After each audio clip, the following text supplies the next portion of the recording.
Once upon a time, there was a sweet little girl. Everyone called her Little Red Riding Hood because she always wore a red riding hood. It had been given to her by her grandmother, who loved the little girl very much. One day, Little Red Riding Hood's mother said, "Here, child, take this basket to your grandmother. It's got bread, butter, cake, and berries in it.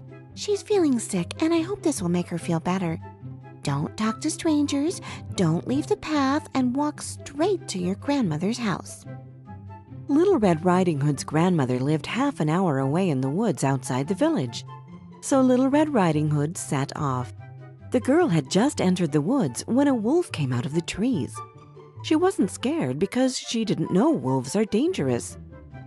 "Good day, Little Red Riding Hood," the wolf greeted her. "Good day, Mr. Wolf," the girl replied. "Where are you going?"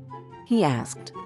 "I'm going to visit my grandmother because she isn't feeling very well," Little Red Riding Hood replied.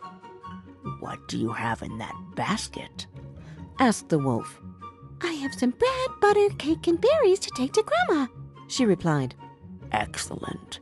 And where does your grandmother live?" asked the wolf, and Little Red Riding Hood explained exactly where her grandmother lived. They walked together for a while, then the wolf spoke again.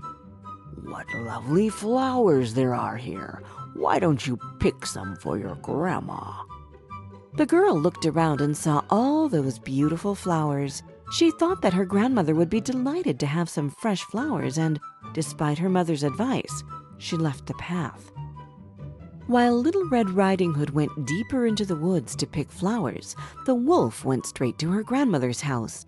He knocked on the door and heard a voice inside. "Who is it?" "It's me, Little Red Riding Hood. I've brought you bread, butter, cake, and berries," the wolf said, disguising his voice. "How lovely. Give the door a big push and come in. I don't have the strength to come and open it."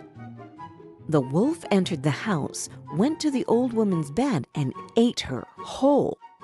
Then he put her clothes on and slipped into the bed. When Little Red Riding Hood arrived at her grandmother's house, she noticed that the door was open. The girl went in and went to the bedroom.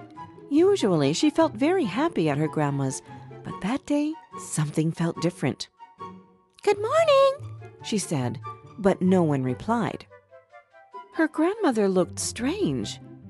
"Oh, Grandma, what big ears you have!" exclaimed Red Riding Hood.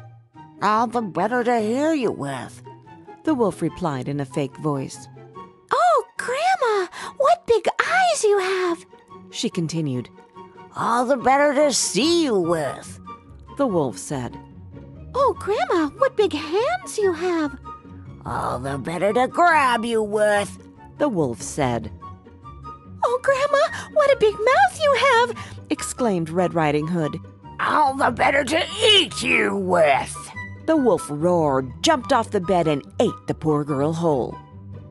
With his stomach full, the wolf got back into Grandma's bed and fell asleep, snoring loudly. A huntsman who was passing by the house heard him and thought it was very strange for the old woman to snore so loudly. He looked inside and saw that it was the wolf who was snoring. The huntsman had been looking for the wolf for a long time. At long last, he had found him. The huntsman lifted his gun and was just about to shoot when he had a thought. Maybe the old woman was still alive inside his belly. So the man took a pair of scissors and cut open his belly. He saw a red hood popping out, and then Little Red Riding Hood jumped out.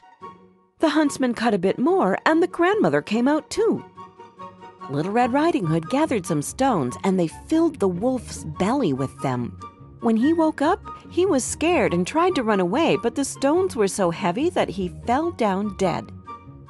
The three ate some cake, happy in the knowledge that the wolf was not going to be a danger anymore. Little Red Riding Hood decided never to leave the path again and to listen more carefully to what her mother told her.